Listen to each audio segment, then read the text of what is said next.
இப்போ தெரியுதா ஏன் டிஎம்கே எஸ்ஏஆரை எதிர்க்கிறாங்க? புரியுதா? அதுக்கு ஏன் வழக்கு தொடக்குறாங்கன்னு தெரியுதா?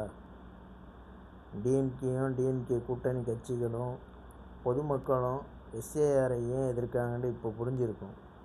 நேற்று பீகார் தேர்தல் முடிவு வெளியானுச்சு.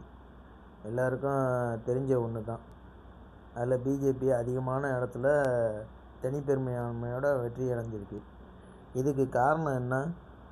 அங்கே பிஜேபி ஏற்கனவே ஒழுங்காக ஆட்சி நடத்துனுச்சா? இல்லையே. அங்கே போராட்டங்கள் அதிகம் எதிர்பார்ப்புலாம் இருந்துச்சு. இருந்தும் மீண்டும் பிஜேபியே ஆட்சி அமைக்குதுன்னாக்கா அதுக்கு காரணம் ஓட்டு திருத்தம் தான். இது நல்லா தெரியுது. பீகார் எலெக்ஷனுக்கு முன்னாடி எஸ்ஏஆர் அங்கேயும் செயல்படுத்தினாங்க.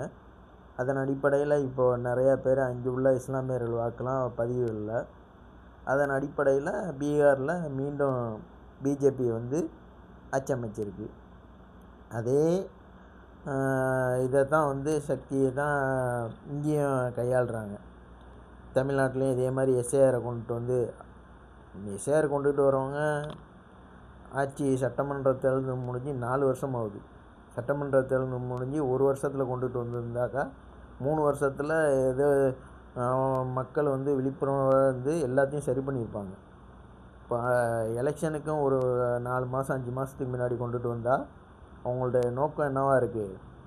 எஸ்ஏஆர் மூலயமா இஸ்லாமியர்கள் வாக்கையும் தலித் வாக்குகளையும் அதிலேருந்து நீக்கி பிஜேபி ஆட்சி அமைக்கிறதுக்கு ஈஸியாக வழிவகுக்கலாம்னு நினைக்கிறாங்க.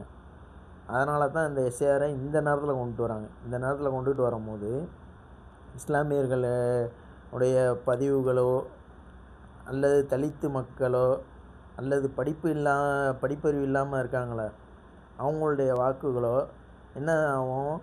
சரியாக ஃபில் பண்ணாமலையும் அதே மாதிரி வெளிநாட்டில் இருக்கக்கூடியவங்களுடைய வாக்கு அந்த எஸ்ஏஆர் படிவத்தில் சரியாக ஃபில் பண்ணாமல் போவதனாலையும் தலித்து மக்களுடைய இதே மாதிரி படிப்பறிவு இல்லாதவங்களுடைய வாக்கு சரியாக பதிவு பண்ணாமல் இருக்கிறதுனால எஸ்ஏஆரில் உங்களுக்கு சரியான பூர்த்தி செய்யப்படல.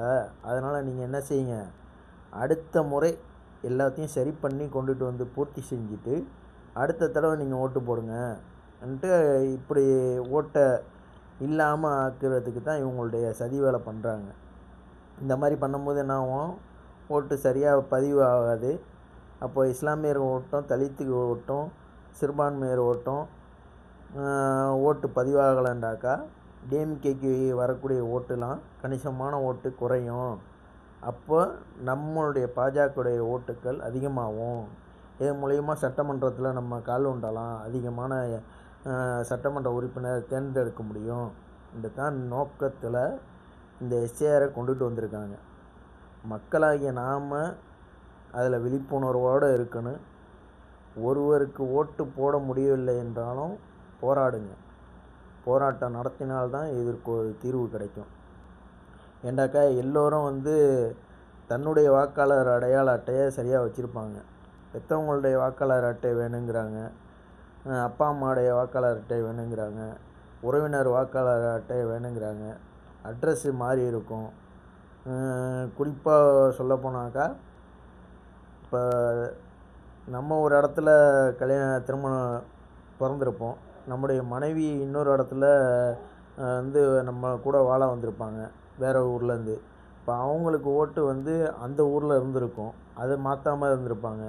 இப்போ இதில் பதியும் போது இதில் உறவினருங்கும் போது அந்த ஃபார்மில் உறவினர் மனைவியுடைய எலெக்ஷன் ஐடியில் உள்ள அந்த நம்பரை பதியும் போது அவங்க அங்கே இருப்பாங்க, இவங்களுக்கு இங்கே ஓட்டு இருக்கும். இந்த மாதிரி பல பிரச்சனை இருக்குது. நம்முடைய தந்தை ஒரு ஊரில் இப்போ இருந்திருப்பாங்க, தாய் இன்னொரு ஊரில் இருந்திருப்பாங்க. அவங்களுடைய ஓட்டு ஐடியெல்லாம் ஃபில் பண்ணும் போது நம்ம இப்போது ஒரு இடத்துல இருப்போம், நம்முடைய தந்தை ஐடியில் உள்ள நம்பர் இன்னொரு ஊரில் இருக்கும், தாயுடைய ஐடியில் உள்ள நம்பர் இன்னொரு ஊரில் இருக்கும். இதெல்லாம் சரியில்லை, அதனால் நீங்கள் ஓட்டு போட முடியாது. நீங்கள் இதையெல்லாம் எல்லாத்தையும் சரி பண்ணி அடுத்த தடவை எடுத்துகிட்டு வாங்க, அடுத்த தடவை ஓட்டு போடலாம். இப்படி தான் நம்முடைய ஓட்டு அந்த எஸ்ஏஆர் படிவத்தில் சரியில்லைன்னு சொல்லி நம்முடைய ஓட்டை நிராகரிக்கிறதுக்குள்ள எல்லா வேலையும் இந்த மத்திய அரசு செய்யுது. இதில் நம்ம விழிப்புணர்வோடு இருக்கணும். ஒவ்வொருவரும் நம்மளுக்கு தெரிஞ்சவங்கள வச்சு ஃபில் பண்ணுங்கள்.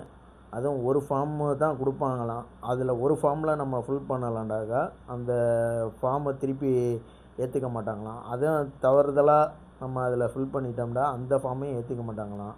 வேறு ஃபார்மும் கொடுக்க மாட்டாங்களாம். அதனால் 1க்கு 2 3 ஃபார்மு காப்பி எடுத்து வச்சு சரியாக ஃபில் பண்ணுங்கள். தெரியலண்டா தெரிஞ்சவங்கள்ட்ட கொடுத்து ஃபில் பண்ணி கேளுங்க.